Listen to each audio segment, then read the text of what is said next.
Good afternoon, welcome to tonight's Monday Live. I'm joined by Nick, as you're well aware, because there are some lovely comments coming in already about his hair. Stuart and Rutherford and Mark are sunning themselves in Spain, probably drinking a bit too much and enjoying hopefully some great golf down there. What a weekend. Yeah. I mean, some ridiculous golf on show this weekend, I think. Yeah, I've been out to Yaz, I've been out there and played, and it's not as easy as those guys make it look. 19 under 2 rounds, don't you? Yeah, crazy. Great golf by Paul. Yeah. Played really well. Obviously a really solid ball striker, and then he's found something with the putter there to get that score. But again, just the quality of guys behind him as well. In fact, you know, you'd say like for like, the tours one against the other. That field in the DP this week was pretty good. Very impressive. I think to go out as hot as he did, 64, 61 Thursday, Friday, normally that guy, not as in Paul, but that guy who shoots that low, unless it's a Scotty or Rory, doesn't win. But to have the iffy round Saturday and then come back and finish off with a 66 on the Sunday, I mean, that was great. He looked good for it as well. He looked really cool. I watched a little bit of the highlights of the round yesterday, and he didn't look like he was going to go backwards really. So fair play to Paul. Great result. A fellow guy from the northwest of England. So. Yeah, and we watched the most ridiculous birdie. Yeah. We watched back the most ridiculous birdie on the Friday. Nearly stuck it in the water on 18. Tee shot left, just escaped Wedge the it water. out. Yeah. Was it fairway wood to about 1.5 feet? Easy when you've got power on tap, I guess. And Just imagine, hit the fairway, could have been a 60. 6-3-5, par 5. Fine. I mean, that's the thing. I think that what this weekend, and we've been talking about it today with some of the guys in fittings, is that the athleticism of the players now. I mean, there are so many players. 635. Okay, the fairways are running. 635 yards. I mean, Nicholas Norgard into wind. It was a driver and an iron, and he almost made the carry to the front of the green. Yeah, it's incredible. I think the athleticism of the players now. Yeah, I think when you look at the stats, I think Paul's like about 100th driving distance. Yeah, he's not short. He's not, but he's not short. But it just shows you how many guys out there now really hit it a long way and how accurate they are as well. I still really enjoy watching it. I know there's a lot of talk about going low and how we need to make it more difficult on the rollback of the ball, but I actually really enjoy watching these guys do what they do. It's so impressive. So would you say, I mean, out of interest, I know what my thoughts are. What would you do for the top players? Take out the amateur side of things, but to make it a bit more of a, some would say more interesting. What would you do for the game? What would be the two things you'd do? I don't think I wouldn't have attacked the ball first of all. I probably would have gone after something like, I still think there's a lot of guys out there, and Paul included by the way at the weekend, anchoring putters. I just don't think it should be able to touch any part of your body, whether it be up your arm, into the chest, whatever it might be. Other than your hands, obviously. Other than your hands, but I don't think you should be able to anchor it in a way. Yeah. Even Bernard, who won on the other tour, he's pretty close still. I just think you could have a particular length of putter that it can be. Let's say it's got to be under 38 inches maybe as a rule. It can't be touching any part of your body, including the arm. Yeah, might be a good way of doing it. And then I just think maybe taking Loft out of their hands in terms of lob wedges. Yeah. Might have been a good option as well, rolling it back to sort of 56. You've got to be a bit more creative with opening the face up. There's a couple of different ways, I think, but the ball now, because they've rolled back the ball on the Pro Tours, they've got to do it now with the amateur ball. And, I played golf on Saturday morning with a couple of guys who I'm not sure they're going to be too happy when the ball's rolled back. We don't need a roll back. I agree with you on Loft. I'd absolutely cap Loft to 56, because then are you going to go for that tight pin? Are you going to risk short-siding yourself? And if you're doing anything with the ball, I'd go dimple coverage, percentage coverage to make it less stable, make a miss hit get punished more, lose more yardage, go offline more. I think I want to reward quality ball striking, not just hitting it hard. I still think that the longest guys on tour are still going to be the longest guys, so they're still going to have the advantage. Rory's still going to be able to hit driver in places other guys can't, and he's still going to be able to fly irons where other guys can't. So I'm not sure it's going to benefit. It's not going to change the game at the top, I don't think. Don't believe so, but hey, we'll see what happens. Yeah, absolutely. Right, we've already got a good few questions coming in. Thank you for the interaction. It will be, well, we'll both answer some, but I'll ask the questions this evening. So, extra chili sauce, you're first in, sir. Evening, gents. Would love your opinion on the Miura, the IC602 irons. Given price difference versus similar hollow body heads from other brands, are they really any better? Thanks. I mean, anything with a Miura stamp on it obviously carries a bit of mystique about it. Definitely we hear that. We hear guys come in, generally haven't hit a Miura but like to test it when they do have the opportunity to come into PG and do that. Like anything with the stamp on it, it's a beautiful head. Yeah, obviously we saw this one come in, so we got the head in. Yeah. It's like hollow body. This for me, it's where it's different is that, you know, as a construction, I mean, that as a head looks very, very similar. You know, so you look at heads like the P790 in the past, the TaylorMades, the hollow body. It's got a slightly different sole shape, as you can see there. But really, where this one for me differs is it's not the cannon of a head. No. It's actually not as hot as I expected. When it launched, I thought it would be a little faster, but there is a bit of speed off it, but it retains the spin more. I think that's where, as a differential, I would put it in that respect. I think you get for Miura, it's a very forgiving head. Yeah, it's a bit of performance, but not a low spin bomb. No, I don't think they really want to have that in their sort of repertoire, do they? To be honest with you, that's not really what their target market is. To be fair, lovely feeling head though. Yeah. Head weight's better than some of their other models. I think that's one of the things. That one, for a 6-iron head, it's down nearer 260 grams rather than 264, 265.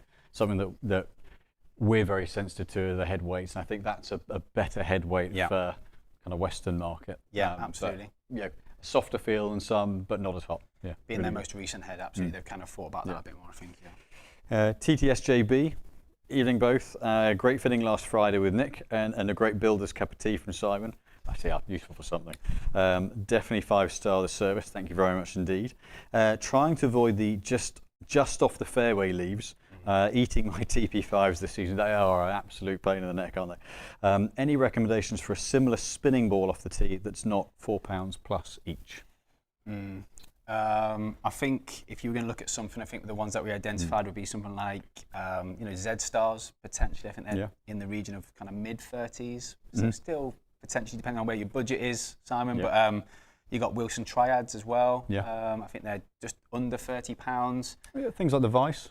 Vice Pro Plus. They just don't last quite as long. I think that's the performance is good for me, but the Vice and the there's another one that begins with S. I'm trying to remember the name of it. The Snells. Snells, yeah. And there are a couple of others. There's a German ball. There's another German ball that again I can't remember the name that Marcus gave me the other week. The covers just tear up a little quicker, but the performance is there. Yeah, absolutely. Yeah. So I think if you're looking at that sort of £30 price point, there is options there, Simon. In terms of like for like, I mean, obviously the TP5 is a premium urethane covered golf ball, so, but that'd be a good starting point, I think. Yeah. And this time of year, you start to get potentially the end of year ball deals where a new model might be launching in the new year, and you might find yourself some good deals in some of the big bot stores or online. That's certainly a good place to look for. Also, as well. You've had your driver fitting now, so you shouldn't be losing as many. So. The leaves were just off the fairway. He was absolutely firing down the middle of the fairway, so he's all good now. Andrew Homant, hi Nick, I've been grinding away improving my driver swing with John Jones at Harleyford. Hope to see you very soon to finish off our woods fitting, ordering my irons and wedges imminently. Excellent. Yeah. I mean, it's always great to have lessons. I actually benefited from not fatting wedge shots yesterday through getting Lewis to have a look at me earlier in the week. So whoever you are lessons, this is a great time of year for that. It's dark already over here now for those who aren't in the UK, and it's actually a prime time if you can get some time on a launch sprint or with a pro. This is a great time to do it. I think also with Andrew, he came in, we did a full bag. We covered the irons and the wedges, and he was happy with where he was with that. But we felt like if he went away and he did a little bit of work with his coach because he'd started the process, that actually if he came back and saw me in a few months' time, we might just be able to just dial something in a little bit more for him. So that's what we decided to do. Yeah, it's often, I would say, don't let swing work stop you coming for fitting, because actually it might be that we can make an allowance for that in the fit. Yeah, absolutely. But equally speaking, there can be occasions where you say, you know what, Karen, do what you're doing, and then that opens the door to more improvement. Yeah. I think for him, driver was something that he knew he probably needed to go and do a bit more on. So yeah. Graham Gard, good evening, guys. I know it's not a main brand, but there's a lot of talk about Kaylee irons. Have you tried them, and what's your thoughts? I mean, Kaylee are really kind of direct-to-consumer kind of iron, similar to the Tacoma kind of setup in that respect. We've seen a couple of people with them in. Because they're direct-to-consumer, we won't have them to stock because we then can't sell them. My own feeling on them is performance is solid, but the tolerances of any of those products that I've seen tend to be a little bit broader. So the Loft and Lights tend to be a little bit more sketchy, need a little bit more fine tuning, but then they're harder to bend as a result as well. But a great price point. So I think that for me there's a great market for them, but just be aware the tolerances may well be at this stage just a little wider than some of the big brands. Yeah, haven't hit them. Can't comment personally. Splanksy, I hope that's the right pronunciation, or S-Blanksy, depending how you do it. Best looking geo ever, eh? Very kind, sir. Thank you. Keen to either have the Mamiya Dart HDC shafts in the Thai Fusion irons, great heads, or steel fibre private reserve. What's the differences? Well, it's directed to me, so I shall answer that one. So the steel fibres structure a little bit harder. The darts, the recoil darts, tend to be a softer tip, higher launching, little higher balance point, slightly softer shaft profile. So for someone looking for a bit of kick and a bit of flight, the recoil series all the way through to the darts tend to be good for that. The steel fibres tend to be better for lowering spin. The darts I'd have to double check, but they're probably a parallel tip. The private reserve steel fibres only come in the parallel, so they're not doing the constant weight, the taper tip profile. So that's just something to consider. But yeah, otherwise steel fibres generally a little lower spin, darts generally a little higher flight. Certain gentleman's father. Okay. Mr. Cuthbertson Senior, welcome on. Hi gents, torque doesn't feature in any of your fitting discussions, so I'm guessing it's not important. Why do shaft manufacturers list it in their specs? Good question. For me, it's more of I think we're talking about feel generally with the customer. So I think it's not acknowledged in terms of we're not talking about it from a number value, but more often than not, we will describe what sort of sensation you might get back from it, which effectively is a discussion about the torque of the shaft, I would say. So. Yeah, I think as a reading on its own, it's a detail of the shaft that, much like the flex letter and the weight of it and the kick point, that's a part of the base specs of the shaft. And the lower the torque is, the resistance to twist of the shaft is a little bit higher. So it's almost a reverse index. Lower torque, higher resistance to twist, higher torque, more movement, less resistance to twist. But as Nick says, it's a feel thing. Low torque can help to reduce spin a little bit, but we'd generally mix that into bend profile, feel, the kind of an overall performance profile rather than specifically on that. So that's why you won't generally hear us talking about it, other than on rare occasions, as a specific number. Yeah, it's also something that can be quite difficult to pick up on, depending on the profile of the shaft as well. What you're getting underneath the handle, what you're getting through the midsection.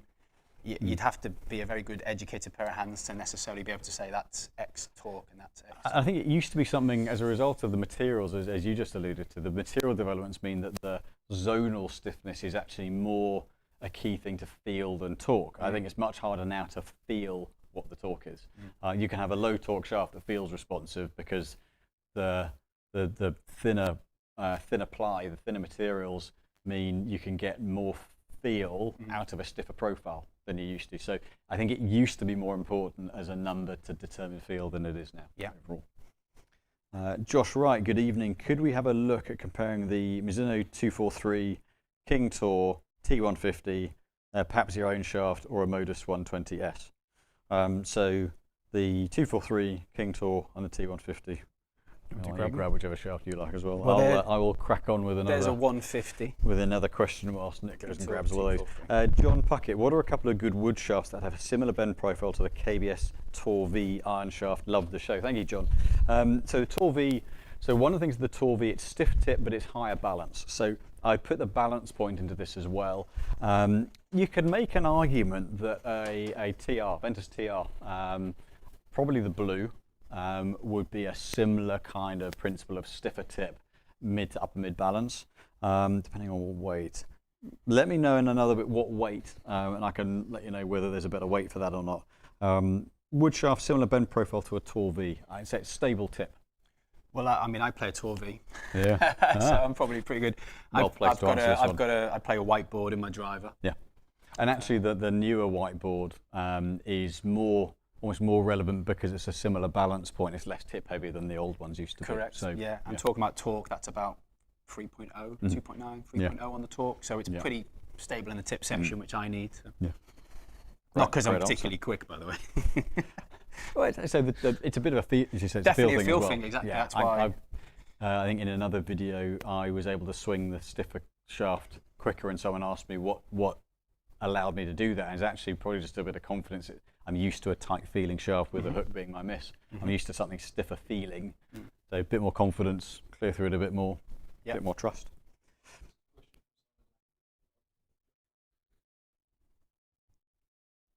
Sorry, Simon. I was jumped where the YouTube chat bar came in.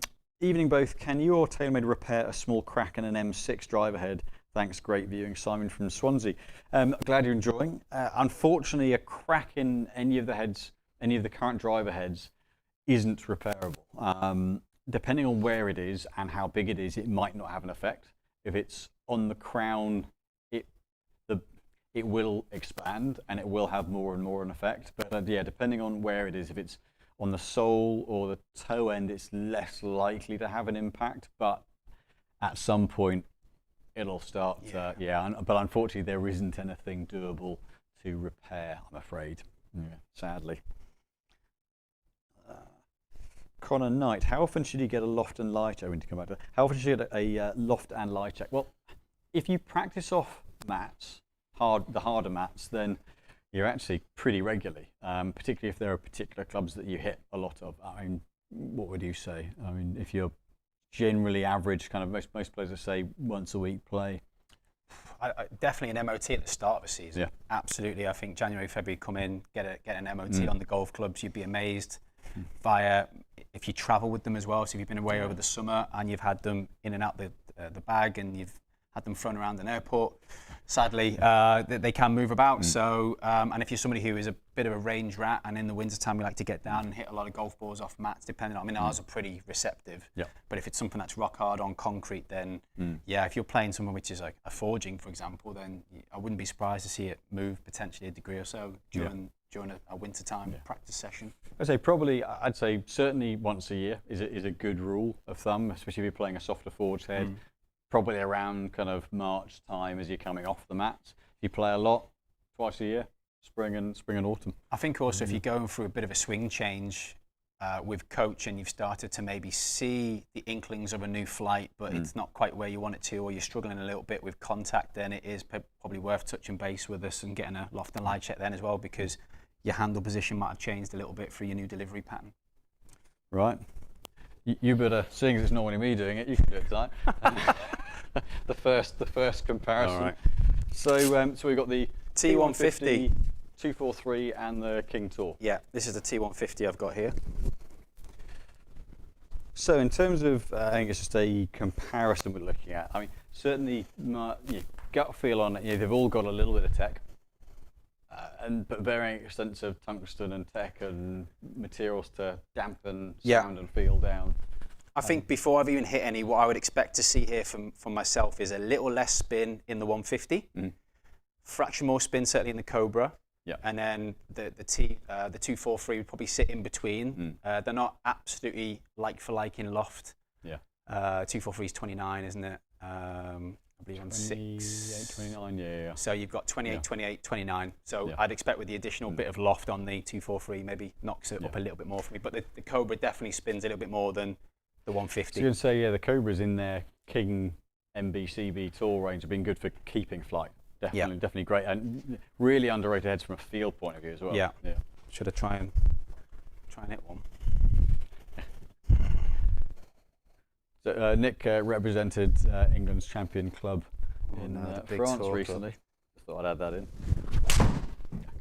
Pure. I think the 150, I think, has probably been the best-selling iron head for us this year. Yeah. Well, as we round up the year, it'll be interesting to see how our numbers from the system come out. But I think we've probably done more of these than anything else. Yeah. Feedback-wise, you can tell it's forged, but it has got a little bit of a pocket cavity in there. You definitely pick up on that. It's not a solid forging feel for me. You can kind of tell it's got that pocket cavity. Another one? I think with that, you got the tungsten heel and toe. That was something when I first hit that, I felt like it really stayed with the shot very well. I think the Titus kept that really stable. So you got that 18 launch, 5-270 on spin. So it's pretty modern. I think what it does well for me, the 150 launches sort of mid-launch but slightly stronger side on spin. So got the Cobra next, here. isn't it? Yeah. Really like the look of this head. Very neat shape. It's quite a clean top line. On Yeah. this. Yeah, very different sound. Yeah. Really, with the polymer that's in the back of that, it's a much quieter note. And yeah, I 19 launch, 5,500 spin. Yeah. So picked up a couple of hundred revs on spin. Yeah. Degree on launch. Pretty much exactly what I'd expect to see in a fit. That.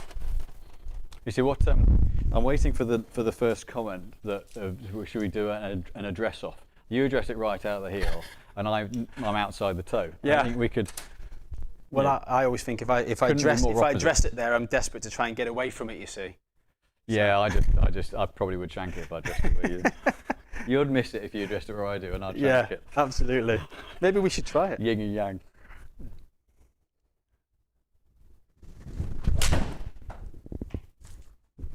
It's good that word didn't get in your head.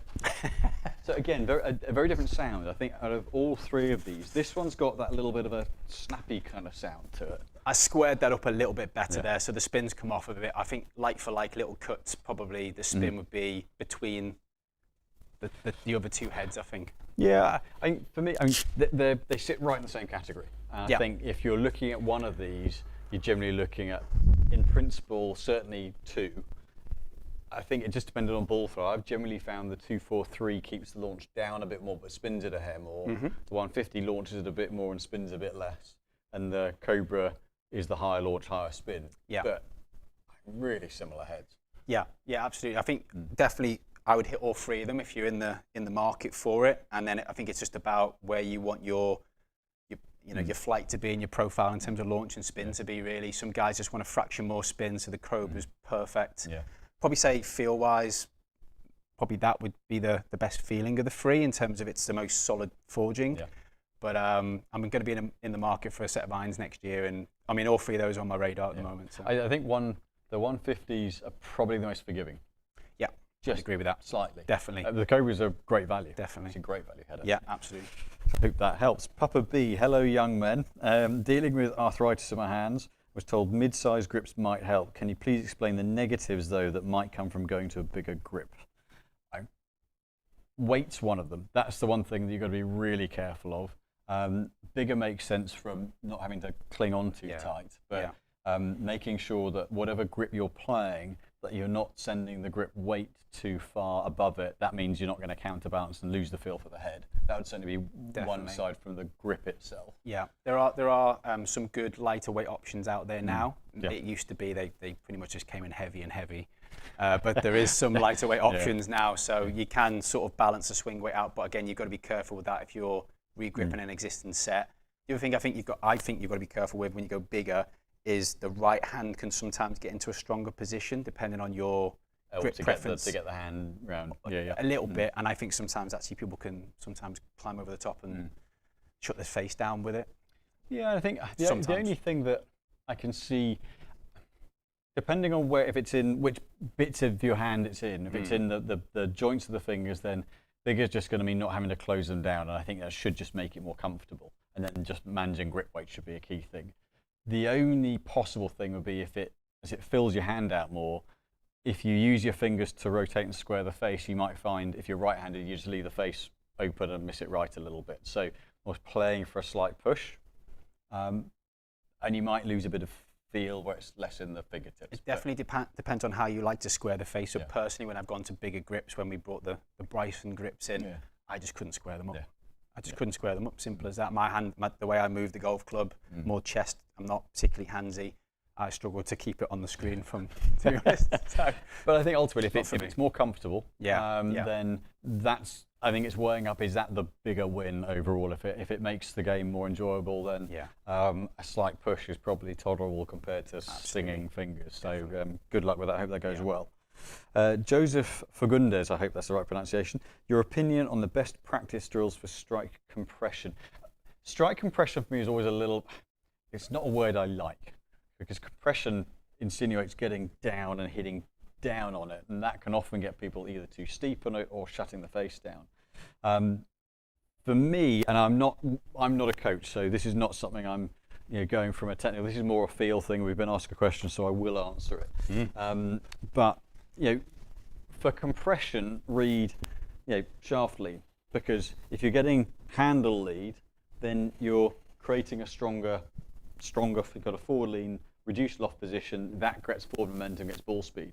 If you pick underneath it, then it's like hitting a flop shot. You're cutting the legs out from under it and you're losing ball speed, you're just sending it up in the air.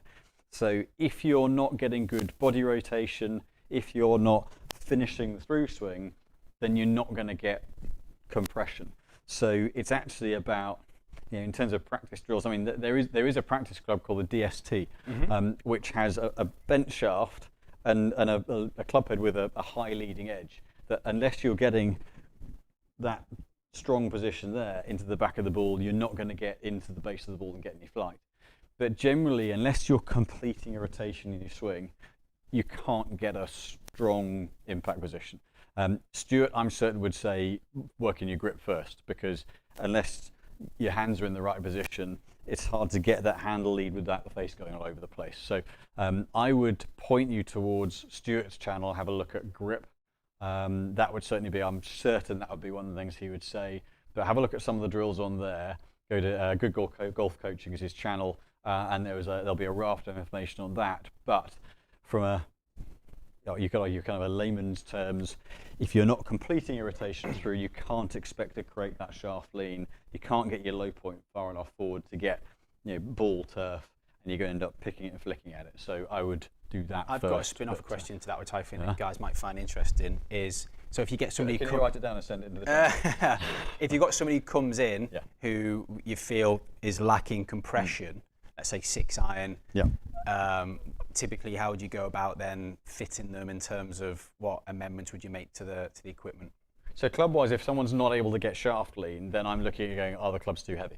Can they get the handle out in front? Because unless you can move the handle in front, you can't then create that late hit, and you can't then create that shaft lean. So if the club's heavy, you're going to get to impact and have to play catch up and flick at it. So I'd always, fitting-wise, I'd always be looking at that relationship between handle, dead weight and balance point to help create that shaft lean. Maybe worth seeing a fit and seeing if you've got something too heavy in your hands, and that could get you along the journey to get more compression. Right. Roll.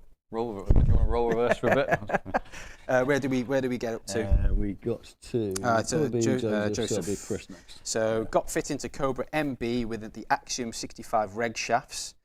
50 years of golfing. I've never felt anything as good as I have. Always played Mizuno. Go get fit. Dedicated specialist. It works.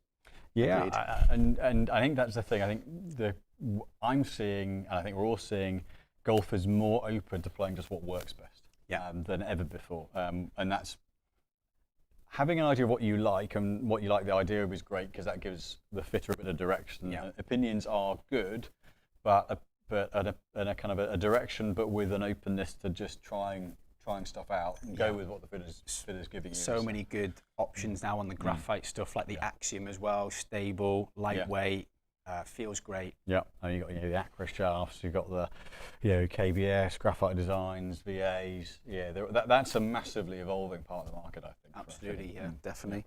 Alistair Cuthbertson back on, was poorly fitted into MP20s well with Project X LZ 5.0s, changed shafts to Project X LZ 6.0s, so 10 grams additional weight.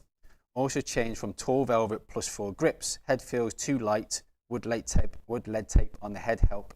And if so, how much? The only answer I can give you is definitely maybe. So if you've gone to +4, tall velvet +4 mid sizes, then they are heavy grip.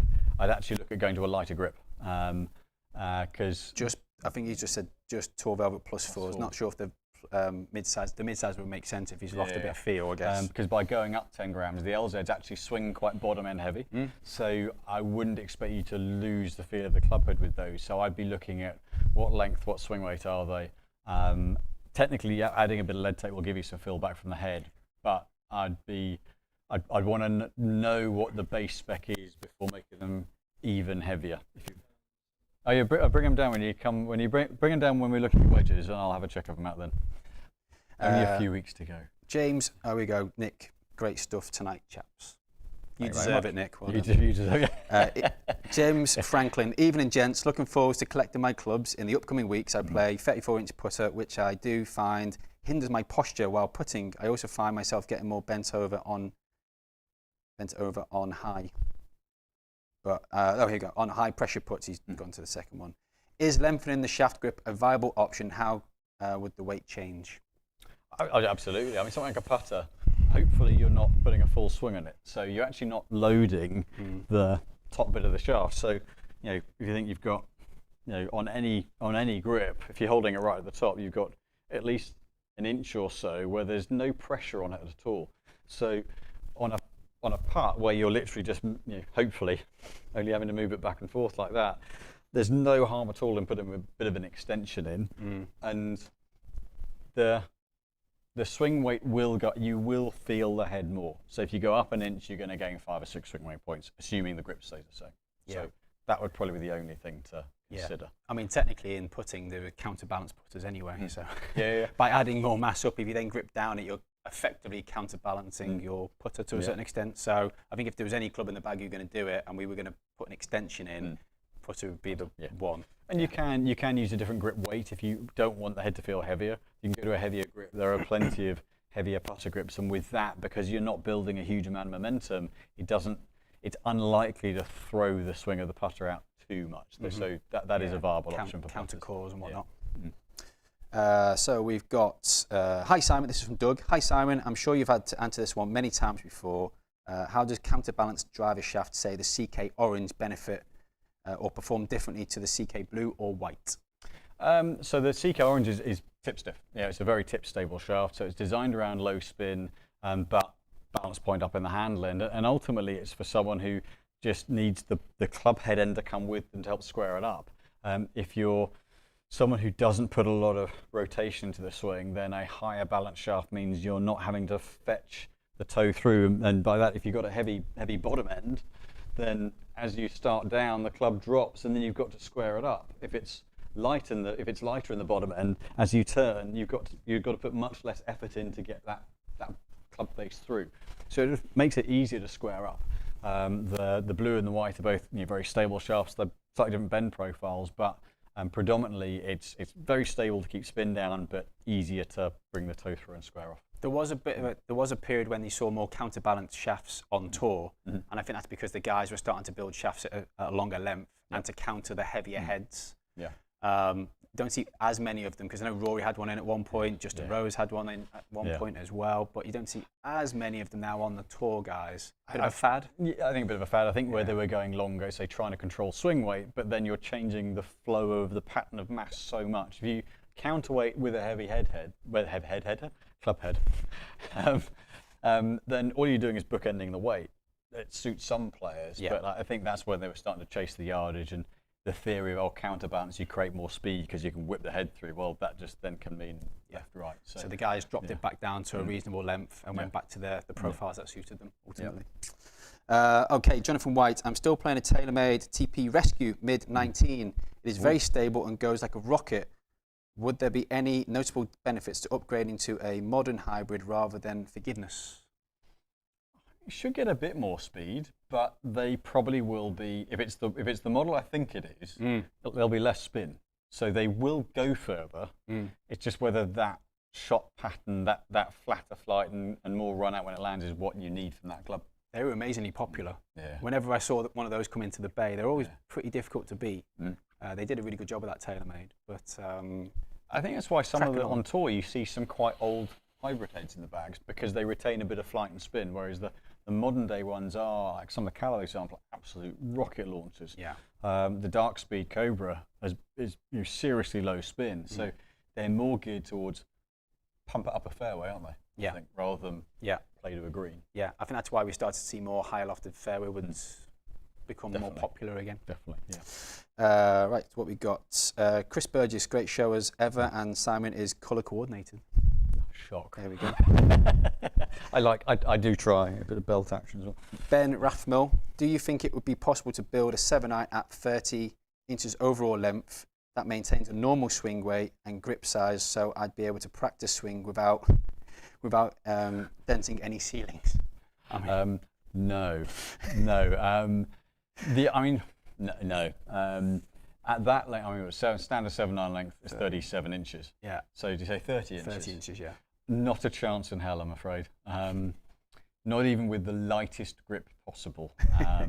Yeah, sadly, when you lose that, was it so 7 inches in length? Inches. So 7 inches in length, you're looking at, 1 inch in length is about 6 swing weight points.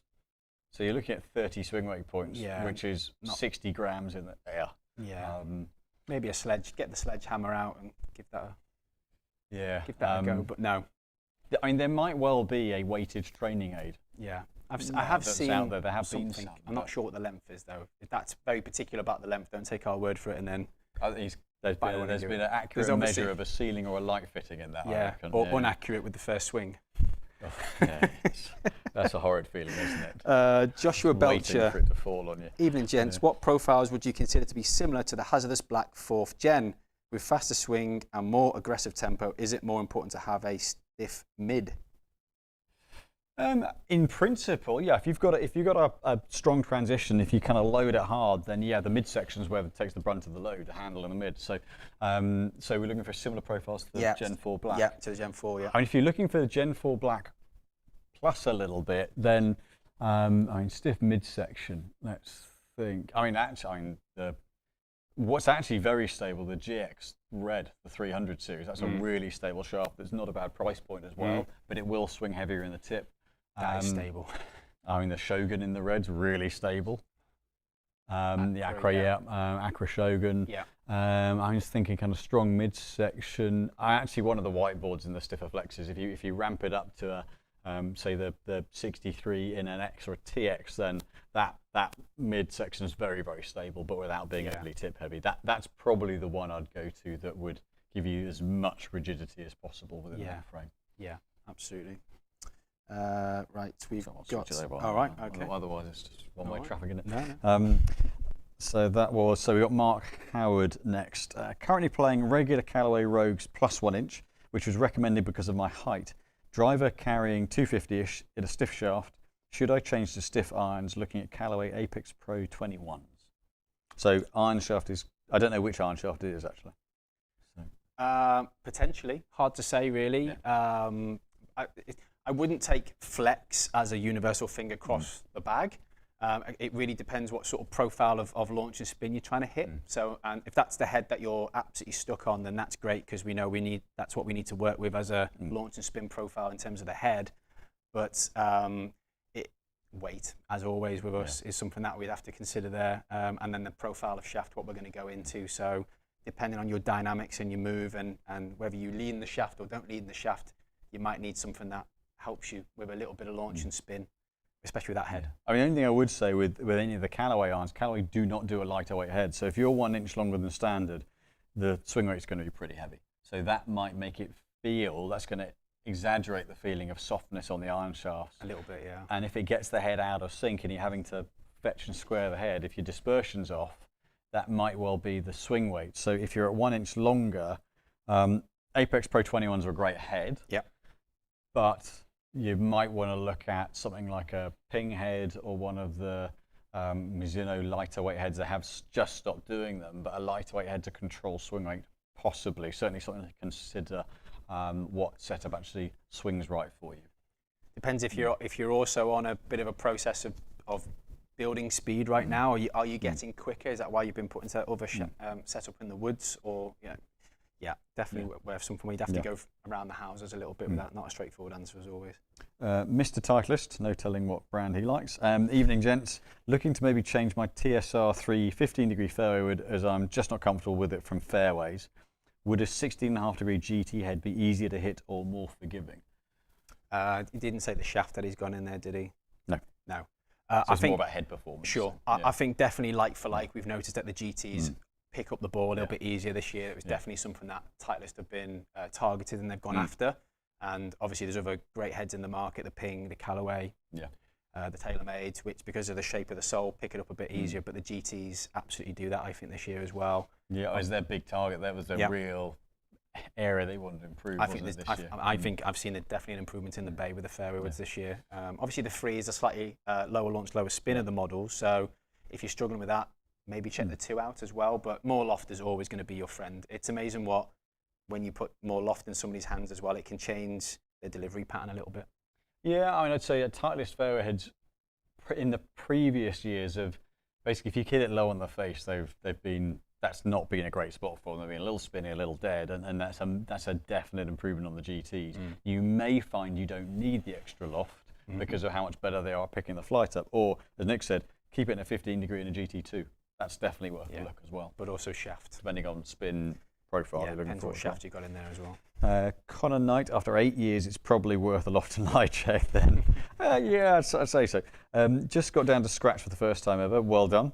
So don't want to change anything and jinx it.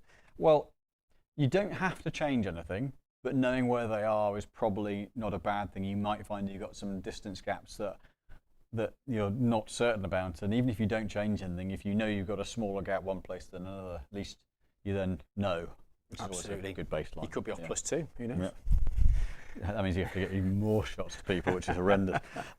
Will John, evening guys, love the channel, thank you very much. Can you tell me the difference between T150 to the Ping I230? Well, feel-wise, definitely going from a forged head to a non-forged head, although the I230s do a great job in terms of controlling the acoustic, so it sounds lovely. For me, definitely get a little bit more launch and spin out of the I230 comparatively. If you were to put them both at the same loft, I would still expect a little bit more launch and spin out of that 230 head.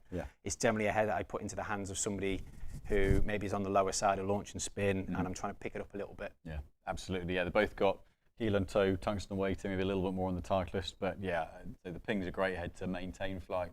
T150 just to strengthen it a bit, but both great heads. Yeah, really good. Really dynamic heads as well. I mean, that 230, when you think you've got guys on tour playing it, but we'd quite happy put it into an improving sort of teen handicap, coming down into single digits. Definitely. Great dynamic. And but the Ping, very versatile for weighting. So that's one thing with the toe weight, really versatile from a setup point of view. Bama number 1, evening gents. I have a problem with the side hill lie, ball below feet. Any tips on hitting this shot? Stand closer to the ball. I'm old, so I feel like I don't want to fall over during the swing. Well, that would definitely be a good thing. It's something where ball below the feet, if you've got a little bit of tight back, you've got longer legs, if you're lacking a bit of mobility, that's a tough one. It's a tough one to stay down. I think don't not exaggerate.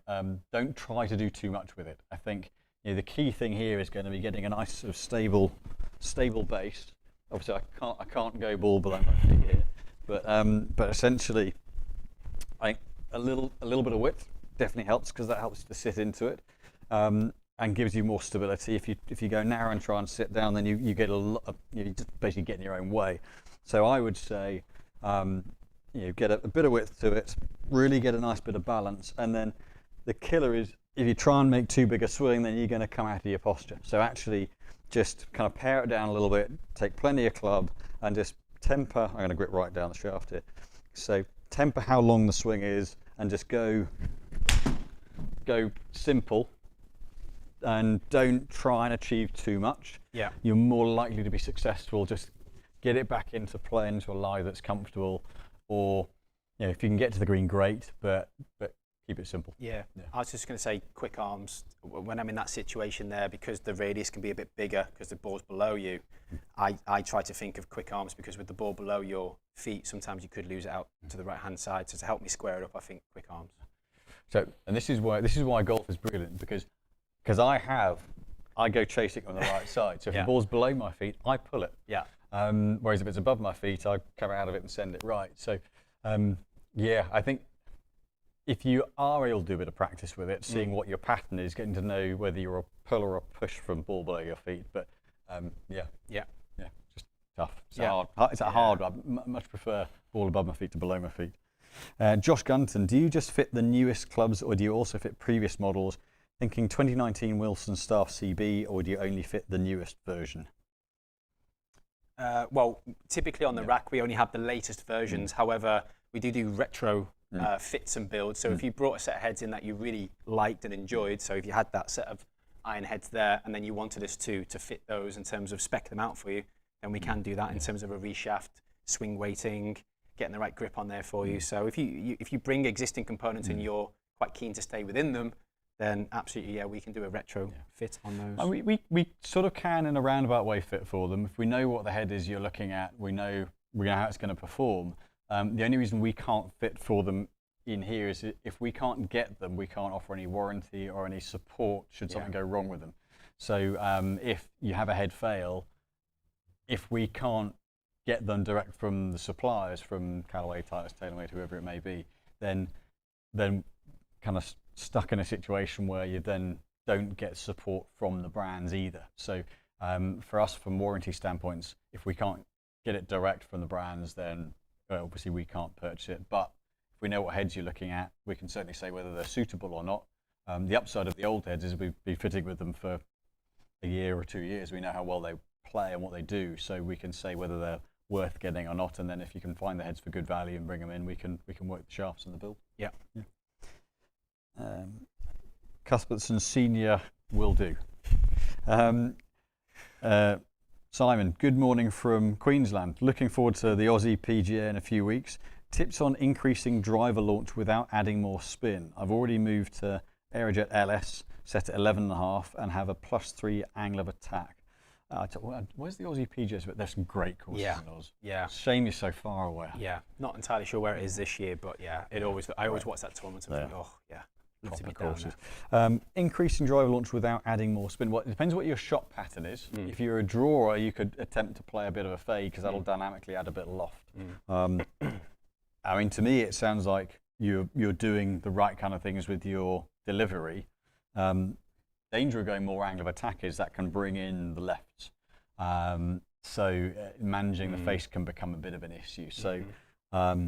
Potentially ball, I guess, in there. You know, if you're playing like a lower spin golf ball, again, hasn't mentioned it, but let's say you're in a lower spin golf ball, Pro V, something like a Pro V1X, for example, is going to give you a little bit more launch, a little bit more spin. You know, it's only going to be a couple of hundred RPMs, but if that's what you're looking for, then that's something like that, looking at the ball maybe. I mean, the thing is, if you're in the LS, you're in a low spin, lower launching head. So it depends what your numbers are as to how much you really need to add and what your speed is. So there are a lot of moving parts to that scenario of dynamic loft. Obviously, we know what your angle of attack is, but where your spin rate is and how much it might need to go up. So unfortunately, it might just be higher launching head is the other option as well. So if you're in the Aerojet LS, maybe move to the standard Aerojet, which will just give that little bit more launch and a little bit more spin as well. Craig T, I have Titleist T300s with Tensei AV AM2 red reg graphite shafts fitted by Titleist. Handicaps come down from 14 at the fitting to 8. Had some lessons and striking irons more cleanly. Should I consider a club shaft upgrade? If you've just dropped almost 50% of your handicap, there might be something in that. Look, you know, I would always say if it's working, and it's working well and you're seeing consistency, chances are there's not a huge amount to gain. I wouldn't do it just for the sake of it. I think if you feel like maybe you're ready to move on to a head that gives you, compared to something like a T300, maybe a bit more feel, maybe a bit more movability because of, you know, a little less offset on the head as well, you know, because you want to try and work on shaping the golf ball potentially and make your game a bit more dynamic, then yeah, absolutely. But other than that, just keep the progress going. That's awesome. So great work. I would say it's hard to say that. I mean, that's great. Yeah, and we've still got quite a few questions. We've got 10 minutes, so we're going to go a little more, not quite quick fire, but a little more quick fire. All right. Flynn Radcliffe, hi guys, wedges arriving tomorrow. Great stuff. What do you think of Tacoma irons or other direct-to-consumer brands? Some friends of mine want to get some, but you can't get them custom fit. They're the direct-to-consumer brands. They're great value. And I think if you're getting into golf, they're a really, really great start point because you don't have to make a huge investment. But because they are direct to consumer, unless you get them and then get the shafts set up retrofitted, but therein lies a little bit of an issue so Flynn's a tall boy, and if you've got friends who are similar height to you and the head weights are heavy, then you're kind of stuffed. So it's a great entry. If you want to get fitted, then you don't have to have the current model. One of the things you can do is get the specs and speak to the fitter and say, look, I want to get really good. I'm looking for as much value as possible. What heads from the last year or two would be good ones, and you can pick those up and then get the shafts retrofitted. That's a way of doing it. Yeah, I think the club will only perform as good as the fit is and the build is. Ultimately, the build is the most important thing. So, you know, if the spec could look good on paper, but if the swing weights are out, etc., they're not going to time well for you. It could be, you know, it looks like good value, but it could be actually expensive. So I think what they're doing is, what's great that they're doing is it providing that entry level, and it's just that without being able to test them, you just don't know whether they're right or not. Yeah. Cuthbertson Senior, just to clarify, tall velvet to standard +4 grips, not mid-size. Fitter also used the Mizuno DNA fitting tool. I think it's an interesting one. I think knowing what the specs are, that'll give us, when you come in for the live, and I'm seeing you before then, we'll get to the bottom of it all. Don't you worry, definitely. Kev T, any chance of comparing a 5-wood to a rescue at the same loft? Many thanks. So if you grab a 19 rescue, we'll do my 5-wood and a rescue. All right. Tony C, evening gents. I have a True Temper AMT red in my irons. What sort of shafts should I be looking to have in my wedges? Now the AMTs are a ascending mass technology, AMT. The reds are the lighter weight ones, so they're around the 100-gram mark. You'd often go a hair heavier in the wedges, often, not always. So something around the 105, 110-gram mark. You could go into a Modus 105 wedge, or if you wanted a little bit more weight, something like maybe a High Rev 115 KBS. But yeah, generally just sort of 5 to 10 grams heavier would be a good benchmark, but one of those two shouldn't be a million miles off. Andy Brown, hi guys, it was great to get over last week. It was great to have the expertise to help me out. Thank you for coming, and yeah, we'll look forward to getting the results out to you. I'll do one and then we'll do Craig, trying to find a neutral low spin head for driver and woods, as I like to shape both ways. Suggestions, or should I stick with triple diamond and play baby fades? I mean, most low spin heads are going to be geared a little bit against a draw, but they're not impossible to draw. With something like the triple diamond, you can, if you're finding it's bleeding a bit too far right, put it in the draw setting. It's just going to bring the face in a degree and a bit, and that would just help to square it off a little bit more. For driver and woods, I mean, woods tightness heads are very, very neutral. But actually, I mean, most of the fairways now aren't heavily biased unless you're going into a specific draw model. So depending on if you're in the triple diamond, again in the fairway wood, it is a lower spin. Again, you can put it in the D setting. It's not changing how the head rotates around the shaft, it's just bringing the face in a little bit, so give that a try. Face angle. Yep. I guess seeing as that is my 5-wood, yes, I could probably hit it. Your turn, sir. So you'd use 5-wood or hybrid it's a ball flight decision. It's a bit like I've got a 2-iron that isn't in the bag this time of year unless I go to a links. So you're looking at same sort of loft, but looking at what kind of flight do I need. So we're fitting more and more lofted woods. The ball's a lower spin, head's a lower spin, so it gets it to the top of the flight a little bit more.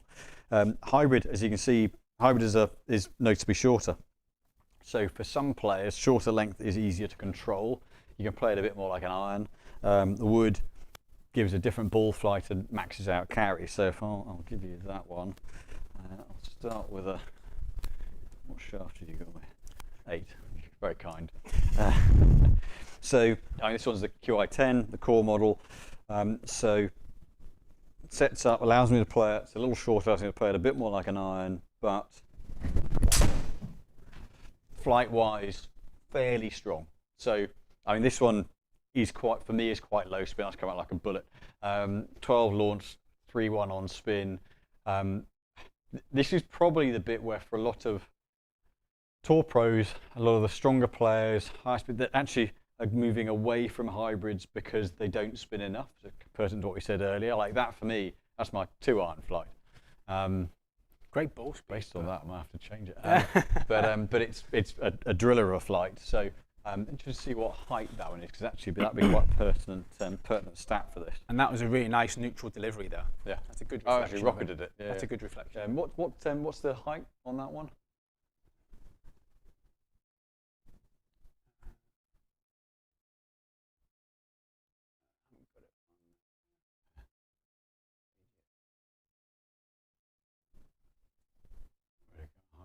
81 feet. Yeah. So, and what's that pitch? 220 odd. So Yeah. 5 wood, obviously longer shaft, requires a little bit of a bigger swing. Tends to suit someone who picks it a little bit more. So 5 wood here. So you can see much higher launch, not quite as clean a hit. So I've got a little bit of ground ball, 220 carry. That's up at height-wise, where are we with that one? You can see it hit the screen much 117 feet, so it's 50% higher in terms of ball flight. Now, so I scuffed it a bit, took a bit of spin off. If I catch it clean, he says, we should see. This will spin a bit more. Spin rate gone to 4,500. So that's then coming down and going bang, stopping dead. Whereas the hybrid with a 3,000 spin coming in flatter. So depending on what shot type you want, then hybrid will launch a bit lower. It doesn't always spin a bit less, but a lot of the current ones will spin less. The lofted fairway gets it up to the top of the flight, soft landing. Yeah, have a go at a par 5 or a long par 4. So it's a height differential really. James Ferguson, hi guys, one for both of you. So I had a driver fitting with you some months ago, kept the same head, but you fitted me into a Venus Velocore blue. I think Ventus. Oh, Ventus. Sorry. Yeah. Don't know why that didn't spring into my head. My irons are King Cobra Tour KBS dollar taper 120. Struggling with dispersion. The weekend I tried my partner's ping 525 with Alta Senior. Was pin seeking, excellent accuracy and distance help. Well, I mean, it may well be that, I can't remember the exact driver spec, but it may well be that your current shaft's just a bit heavy. Now, the Alta Senior is going to be easier to swing, much lighter. Yeah. It may not require such an exaggerated change, but there's an element that whenever you use someone else's clubs, it doesn't matter what the result is, so you free it up and swing it well. But probably the dollar taper 120s are a bit heavier, would be my thought. Yeah, I mean, if it was one swing in isolation, hard to say really, isn't it? Yeah, I mean, if you've just picked it out and just lasered it. Sods or someone else, you can hand it Yeah, back. yeah, exactly, yeah. But yeah, chances are a bit less weight. Right, let's fly through. Is there, Tony C, is there a shaft which is similar to the Oban Devotion but at a lower price point? Devotion's actually pretty good value. This is actually something that I think within shafts now, it would be good if a few more came out at a little bit less. Mm-hmm. There are a lot of £300 shafts out there now. Devotion, we would do a reshaft at about 160, 170 pounds, I think, gripped. So anything less than that. Maybe some of the VRTX stuff, Project X. Yeah, balance point's a little higher. Yeah. Even a C6 isn't that far off it, one of the Mitsubishis. So yeah. MVS. Maybe. Yeah. It's not no exact sort of replica, obviously, but there isn't far to go off the Devotion. If it was a Ventus piece of cake. Yeah. The Devotion being in that lower end, it's hard to see much difference without actually really compromising going to a very, very low grade shaft. So unfortunately, I don't think you're going to save too much on that one, I'm afraid. Sorry, Mr. Titleist. Smoke hazardous stiff 70 gram 6.0 low spin. Oh, so it's the 70 and the 6.0 we were talking about earlier. So yeah, I'd still say give the whiteboard and the 73 a try. It's not overly heavy, but will be that bit more stable. Yeah. Craig, play with Mura KM 700s. Oh, pretty. But find them drawbars. Is that the case anywhere I can get them more neutral, or is it just me? I mean, they're designed with the toe grind to help the toe come through a little bit, but I wouldn't have called them a drawbast head. Not when I pick them off the shelf. I don't necessarily. That's not what I would describe them. But a couple of things to check there: lie angle, weight, swing weight, shaft balance. Yeah, it can be. Mirror heads tend to be heavier. If it's getting behind, it's making you have to fetch them. That would potentially be something. So but it's not the design of the head per se to be a drawbast head. No. Simon. The handle, not me. In your opinion, what are the best 2 bang for buck driver shafts in the mid-price range? Mid-price range. I would say, I think the VRTX is a really well-priced shaft. Project X VRTX. The blue's a little more stable than the red, but upper mid balance point. That's really good. And then I series. I'd probably still put, it depends what you term mid, but the GX range are a lot of shaft for the money. They're not cheap. No. They're kind of £150 to £200 are in that bracket, but there's a heck of a lot of tech for your money. Good performance. They've been really good on the rack this year. Moves, we'll do a couple more, then we'll get through these last few because there are only a couple here. Mo's very kind comment. You're the best fitter I've seen. I've got a driver fitting where it was awful and they really didn't have enough options outside of stock brand shaft offerings. What would be a good shaft or two to try that's good for aggressive swing but loads easier for someone with a right miss? Currently using Denali Black 6S and I need to slow my tempo to keep it in the middle. Well, that would suggest to me it's a little bit tip heavy. You're having to slow down to let it catch up. I'd still say potentially that would be RTX, but you're not having to, it keeps the bounce up the shaft a bit, but stable midsection. I think in terms of where mid price point, isn't it? So. Good shaft or two to try. I mean, depending on what your budget is, I think the blue board, the Diamana blue board, that's a great shaft. There's a little bit of kick in the middle, very stable tip, but it's not cheap. No. So it depends kind of what your price point's at.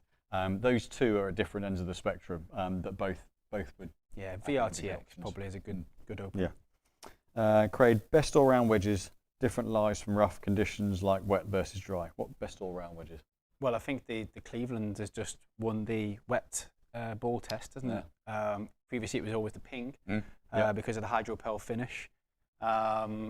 I mean, groove-wise, obviously, in terms of shape and they're all regulated, right? So there isn't any wedge that stands up above anything else. But the ones that seem to be getting the most friction is the new Cleveland, the Wilson, and the ping in wet weather. They tend to perform the best. So if you're buying one in the UK, then you've got to consider those three. I think at the moment. Yeah, certainly. Absolutely. Quick run. I'll do Craig's one. I'll come back to Josh Gunton. He's my 5 with a triple diamond. How is it adjustable? It's the Paradigm Triple Diamond. I managed to match it to my Fairway, which from last year. And I lucked out and got the adjustable one. I believe they are going back to adjustable in the 5-wood for the next generation model, allegedly, possibly, definitely, maybe. Josh Gunton, final one tonight. Thank you for all the questions, it's been great. Getting greedy with a second question. In your fittings, do you fit with just the 7-iron like most fittings? I always feel like I should hit the pitch edge and longest iron to know if I like them. So we fit around the 6-iron. We are adding in 4 irons from a number of the brands and models because transition-wise, I think it's important to get that in there. For us, ultimately, at the full swing irons, you can gauge it around that 6 or 7 iron because you're looking at ball striking, you're looking at acceleration patterns, and the full swing clubs. That's consistent through. I understand the short iron bit about seeing the head shape. However, you're managing loft gap. So in my opinion, it's not a necessity, and it can be a little bit of overkill in the amount of shots hit as well. So I would certainly say we can test your ball striking with the mid iron, and we can gauge what you need from the shaft setup and all that to track through all the full swing irons. But we will be adding some 4 irons in to look at ball flight variables there. A discussion to have with the fitter in terms of whether you're going to go for something like a combo set as well, potentially. So, but otherwise you'd have thousands and thousands of shafts, I guess. So. Yeah, there are a couple of centres that do it, but I think you only have a certain amount of swings to work with in the fitting, and it can get you to the point where you run out of them. So I'd always be a bit wary of that. However, we've never had an issue doing it this way over 20 years. And as long as the fitter tries to understand you as much as possible and what you're trying to achieve, then you can certainly manage that through fitting with a mid-iron for sure. So, thank you very much indeed for all the questions. It's been great interactions. Flown as per usual, and we've had some great amount of people on again. Thanks so much for the support. We enjoy this so much. It's great having Nick on as well. Thank you. Didn't shank it, so I'm made up. No, that's scared. Your dress position scares me. I couldn't do that. Mine perplexes people, but yours scares me. Well. Anything particular on this coming week for you? Anything outside of work? Anything fun going? Are you playing much? Just weekend golf at the moment. Yeah, but I'm going to be trying to get a bit quicker over the winter. So a bit of time in the gym. A bit of time working specifically with driver for me is going to be the focus. Definitely this winter. I'm looking forward to getting stuck into that. Excellent. So I hope you all have a great week ahead. And we'll be back next Monday due to have Lewis, and then the Monday after whilst Stuart's You've upgraded me. You've upgraded me again. Well, the only downside is you're both much better looking than me. No, and slimmer and in better shape. He does everything. He does everything better. You know, I just start to look like the old man. Get Stuart back. I'll look younger again. But thanks again for watching. Hope you've enjoyed the show. If you like the content, hit the like, subscribe, help us out. Let us know what you want us to do as well. We'll be continuing to put all the video content out. So anything you want to see, let us know. We'll have a huge amount coming in the new year with all the equipment tests and reviews. But thanks so much for joining us. Have a great rest of the week. I look forward to seeing you next Monday at 6 p.m.